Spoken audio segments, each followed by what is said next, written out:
Hello everyone, welcome to easy way channel पे आप सभी का स्वागत है। और जैसा कि आप लोग का कमेंट्स आ रहे थे और काफ़ी बच्चे सवाल पूछे कि सर इस बार एसएससी हर साल एसएससी एमटीएस की निकलती थी वैकेंसी, बट इस बार एक नया पोस्ट निकली है हवलदार की।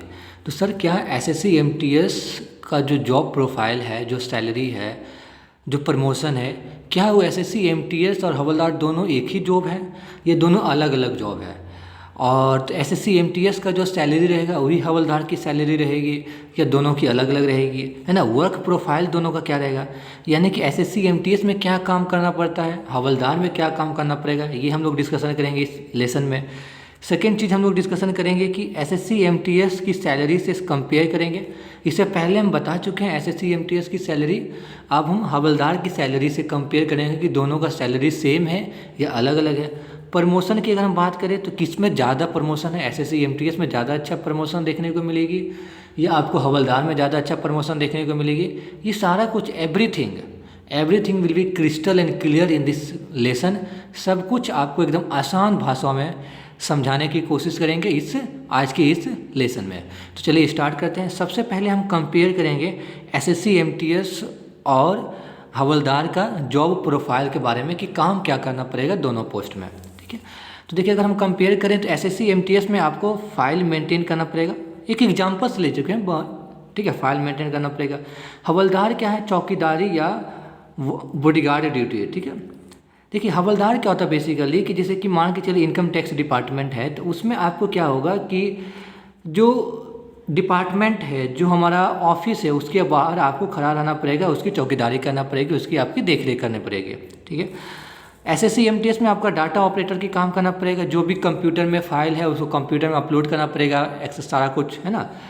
इसमें सेकेंड पॉइंट और क्या काम करना, अधिकारी की रक्षा करना। लेट सपोज कि आप इनकम टैक्स डिपार्टमेंट में वहाँ के कमिश्नर आए हैं, तो आपको क्या करेंगे कि कमिश्नर का जो गाड़ी है उनको आपको गेट खोलना होगा, उनको आपको गेट खोल के उनको रिसीव करना होगा, फिर उनके ऑफिस के बाहर यानी कि उनका जो चैम्बर होगा उनके चैम्बर के बाहर आपको खड़ा रहना पड़ेगा। फिर क्या हो सकता है कि लेट सपोज कुछ इंपॉर्टेंट डॉक्यूमेंट एक डिपार्टमेंट से दूसरे डिपार्टमेंट में जा रही है, ठीक है? या एक प्लेस से one place to other place, यानी कि एक जगह से दूसरी जगह पे कोई भी इम्पोर्टेंट डॉक्यूमेंट जा रहा है तो उसके साथ आपको जाना पड़ेगा, बोलेगा इसके सेफ्टी के लिए आप इसको सेफली लेकर के जाइए, ठीक है? ये काम आपका हो सकता है, ठीक है? इसमें फिर एसएससी एमटीएस में क्या, अधिकारी के निर्देश, यानी कि जैसा अधिकारी आपको बोला जाएगा, यानी कि ऑफिसर आपके डिपार्टमेंट में जो ऑफिसर होंगे जिस तरह से वो आपको काम सौंपेंगे वो आपको काम करना पड़ेगा, ठीक है? उसी तरह से इसमें आपको बता दें फाइल को प्रोटेक्ट करना होगा ट्रांसफ़र के साथ, ये सारा कुछ आपको करना पड़ेगा। तो ये बेसिक आपको एक रफ आइडिया हम देने की कोशिश किए हैं कि हवलदार का क्या काम रहेगा, एसएससी एमटीएस का क्या काम रहेगा, दोनों में क्या फ़र्क है। अब हम ये दोनों के सैलरी के बारे में बात कर लेते हैं कि दोनों का सैलरी किस, एसएससी एमटीएस की सैलरी लास्ट क्लास में हम लोग बता चुके हैं, लास्ट वीडियो में हम लोग डिस्कशन कर चुके हैं। तो उसी के सैलरी से हम लोग कंपेयर करेंगे हवलदार की सैलरी की क्या सेम है या अलग अलग है, ठीक है? तो देखिए, एसएससी एमटीएस की सैलरी हम लोग जो बताए तो बेसिक पे क्या था, 18,000 है ना? हवलदार का भी बेसिक पे क्या रहेगा आपका 18,000।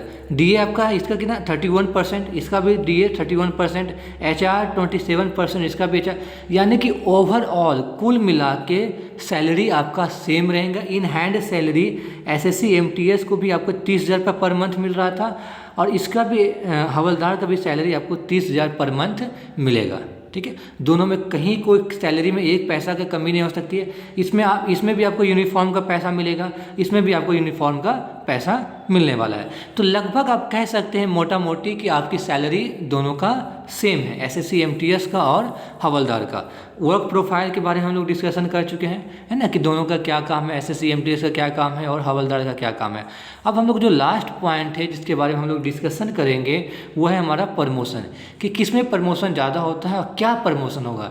यानी कि अगर हम एसएससी एमटीएस में ज्वाइन करते हैं तो क्या मैं अधिकारी बन के रिटायर करेंगे, क्या हम ऑफिसर बन सकते हैं, है ना? या हवलदार बन के ज्वाइन करते हैं तो क्या इंस्पेक्टर डीएसपी ये सारा कुछ बन के रिटायर कर सकते हैं, मैक्सिमम कहाँ तक हम पहुँच सकते हैं, ये सारा कुछ हम लोग डिस्कशन करेंगे इस क्लास में आगे वाला पर। तो अब हम लोग देखते हैं प्रमोशन। तो प्रमोशन देखिए दोनों के एसएससी एमटीएस और हवलदार दोनों को यहाँ पे देखिए एसएससी एमटीएस में आप ज्वाइन करते हैं, फिर आप सीनियर बन जाते हैं, फिर सीनियर के बाद आपका टीए बन जाते हैं, टीए के बाद आपका मैक्सिमम आप हवलदार इंस्पेक्टर के बाद रिटायर कर जाते हैं। इससे ज़्यादा आपका नहीं। अब के समय पहले जो था आज से 20 साल 25 साल पहले जो ज्वाइन करते थे उनका बात अलग था, लेकिन अब जो ज्वाइनिंग हो रही है तो उस करेंट सिचुएशन को देखते हुए आप इंस्पेक्टर तक मैक्सिमम बन सकते हैं। इनसे ज़्यादा रेयर है कि 95% केस में आप इंस्पेक्टर तो बन ही जाएंगे, इंस्पेक्टर बनकर रिटायर कर सकते हैं। यानी कि आप इनकम टैक्स डिपार्टमेंट में SSC MTS as a multi staff pilot join करते हैं तो इंस्पेक्टर बन के आप रिटायर